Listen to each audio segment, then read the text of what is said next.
étude de l'ANSES et de l'INCa, un tiers des adolescents qui pratiquent au moins 60 minutes d'activité physique. Donc on est bien loin des recommandations en France. Quand on mesure, ça c'est l'INCa, c'est des questionnaires. Quand on met des capteurs de mouvement, des accéléromètres, c'est à peu près, les garçons c'est 32 minutes, les filles c'est 18 minutes, c'est les enfants de 10 ans. Et on considère qu'à peu près il y a 10% des enfants qui suivent les recommandations. Et au niveau européen, c'est à peu près ça. Sauf en Norvège, ça c'est les pays d'Europe du Nord où c'est tout à fait différent. Donc chez les enfants, c'est extrêmement inquiétant. C'est d'autant plus inquiétant que maintenant on a les courbes d'évolution d'activité physique des enfants. Avant on disait que l'activité physique des enfants elle s'effondrait à l'adolescence. Sauf que là on a l'étude de la cohorte Millennium où maintenant on sait que les modes de vie ont changé depuis 10-15 ans avec l'apparition des smartphones et des tablettes. Et donc là c'est l'évolution de l'activité physique des enfants à partir de 7 ans. Et on se rend compte chez les garçons et chez les filles que l'activité physique, maintenant, elle ne se casse plus la figure à 13 ans, elle se casse la figure à 7 ans, au moment où les enfants rentrent en primaire. Et là, vous avez 3 groupes chez les garçons, les enfants qui sont très actifs, moyennement actifs et insuffisamment actifs. C'est des capteurs de mouvement avec 8 ans. Et vous voyez que quel que soit le groupe d'activité physique, l'activité physique diminue de 7 à 15 ans en fonction, donc, dès qu'ils rentrent à l'école. Et alors chez les filles, de toute façon chez les filles, elles en font toujours moins que les garçons. Et chez les filles, c'est vraiment effroyable. Et seuls ceux qui avaient un niveau au-dessus de la normale, qui étaient très sportifs, restent dans les normes à 15 ans. Ça, je vais passer. Voilà, donc ce qu'on sait sur l'activité physique et la prévention chez l'enfant, l'effet sur les facteurs de risque, sur le syndrome métabolique, sur les marqueurs inflammatoires, sur la composition corporelle, sur la santé osseuse.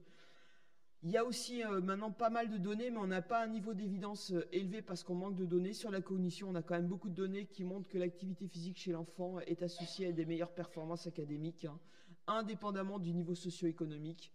Les mécanismes, on les connaît, mais ça, c'est quand même un élément important. Et je pense que dans quelques années, on aura quand même un niveau scientifique qui sera élevé.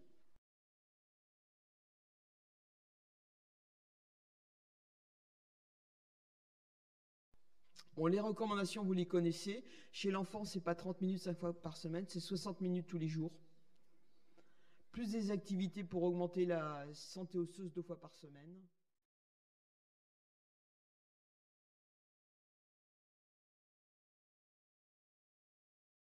Beaucoup d'adolescents sont physiquement inactifs. En effet, plusieurs études ont démontré que les jeunes sont sédentaires pendant la majorité de leurs heures d'éveil. Ils préfèrent regarder leur sport à la télévision plutôt que d'aller en faire. Ils aiment mieux jouer à l'ordi plutôt que de bouger. Ils se soucient plus de leur téléphone que de leur santé. Bref, ils ne bougent pas assez pour profiter de tous les bienfaits de l'activité physique nécessaires à leur bien-être physique et psychologique.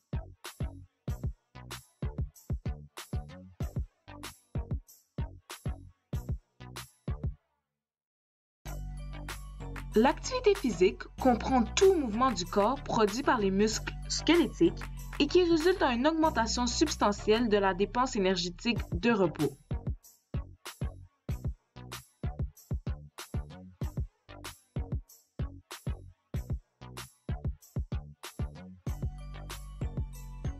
Il y a 3 formes d'activité physique, soit l'activité physique d'intensité faible, modérée ou élevée.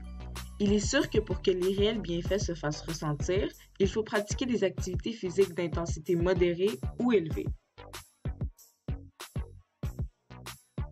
Quand vous pratiquez des activités d'intensité modérée, votre cœur adopte un rythme moyennement élevé, vous suez et votre respiration s'accélère sans que vous soyez à bout de souffle.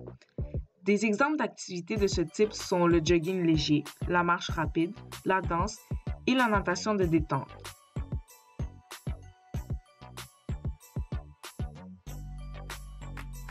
Quant aux activités physiques d'intensité élevée, elles demandent un grand effort physique et la fatigue se fait ressentir plus rapidement. Les mêmes effets que ceux de l'activité physique modérée sont perceptibles, mais plus intensément. Des exemples d'activités de ce type sont la course, l'aérobic, les sports de compétition comme le football, le volleyball, le hockey et le basketball.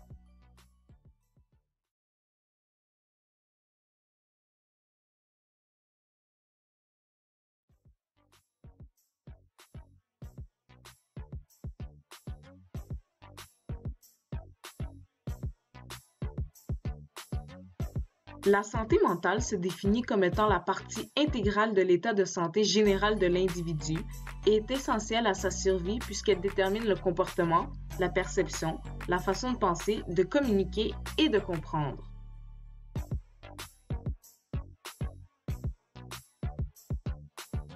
Les adolescents sont souvent touchés par un stress important, notamment à cause de l'école. En fait, le stress est lié à une augmentation du taux d'adrénaline dans le sang et est responsable d'une sorte d'agitation intérieure. Mais la pratique d'une activité physique peut aider à contrôler ce stress. En effet, l'activité physique permet de consommer ce trop-plein d'adrénaline dans les régions musculaires sollicitées par l'effort. Sans compter que pendant l'activité physique, les pensées sont complètement détournées de tous les problèmes pour être fixées uniquement sur l'activité en question.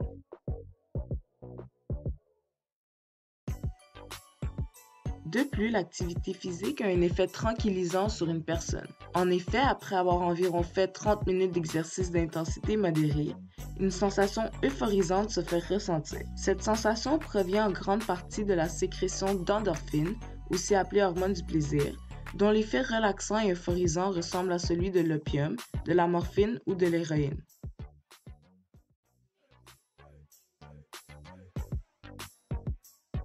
Saviez-vous que l'activité physique a un grand impact sur la capacité de concentration? En effet, l'activité physique augmente la quantité de sang qui circule dans le cerveau et cet afflux de sang apporte son lot d'oxygène et d'éléments nutritifs dans le tissu cérébral. Donc, un cerveau bien irrigué et bien nourri est plus efficace au niveau de la mémoire et de la concentration. De plus, des chercheurs ont découvert que certaines activités physiques augmentaient l'activité des ondes alpha dans le cerveau. Ces ondes alpha, qui sont associées à un état de détente profonde, permettent d'avoir les idées plus claires.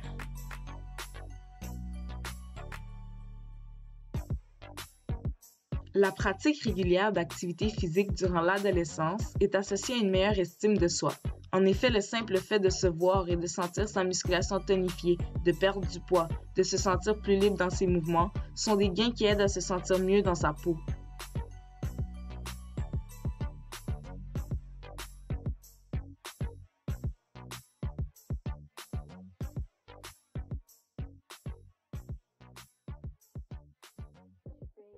Est-ce qu'on pourrait aller jusqu'à dire que l'activité physique permet une meilleure réussite scolaire?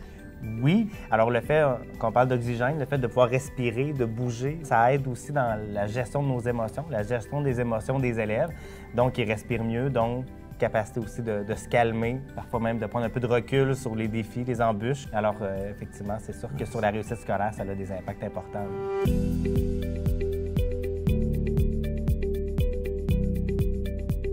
Moi, j'aime ça, courir avec mon père, puis faire du vélo avec lui. Puis avec ma mère, j'aime ça marcher, puis tout lui dire ce que j'ai à dire, là. On fait de la marche, puis l'hiver, on fait du ski. Puis souvent, mon père, il m'amène faire du vélo et des fois de la course. Moi, je joue au hockey et je joue au soccer aussi. J'aime vraiment ça. Parce que moi, si je bouge pas beaucoup, je commence à avoir besoin de vraiment bouger, là, puis là, je deviens moins agréable pas mal. Nous, on a toujours privilégié jeunes la pratique des sports, les pratiques d'activités aussi en famille, là, de sport, là, que ce soit la marche, la course, la raquette, le patin. Fait que oui, on essaie de rester actif parce que c'est important. Je trouve que le sport aussi, c'est très important, autant pour notre santé que notre physique, puis aussi notre apparence, parce que on peut aussi prendre soin de nous en faisant du sport. Faire du sport, c'est bénéfique, peu importe où tu le fais, comme pour les sports-études, pour les concentrations sport. Ça entraîne les jeunes à moins regarder leur téléphone. Quand tu fais du sport, tu ne regardes pas des appareils électroniques, ça nous permet de bouger, notre santé. C'est vraiment bien pour nous. Moi, je dirais que pendant le cours d'éduc, oui, tout le monde est excité, toujours, ça crie. Mais en revenant, les gens sont tous épuisés. Fait qu'ils mettent la tête sur leur bureau, puis sont calmes, puis prêts à faire d'autres choses. Ça nous permet aussi de pouvoir travailler en équipe, qui va nous aider plus tard dans la société.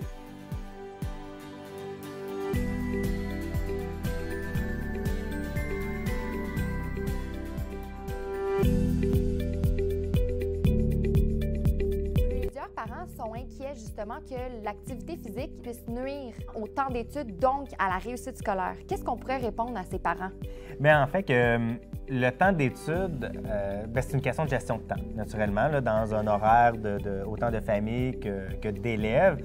Il y a justement le fait d'amener un élève à s'impliquer dans une activité parascolaire ou dans une activité sportive va l'amener à améliorer sa gestion du temps, va l'amener à mieux s'organiser et de voir, bon, bien, si moi, je veux continuer à faire mon activité que j'aime, puis que je suis motivé, puis qui me permet justement d'aimer l'école, d'aller voir mes amis, ma gang, et tout ça, et d'avoir le plaisir qui est recherché, bien, comment je peux faire pour le garder dans mon horaire?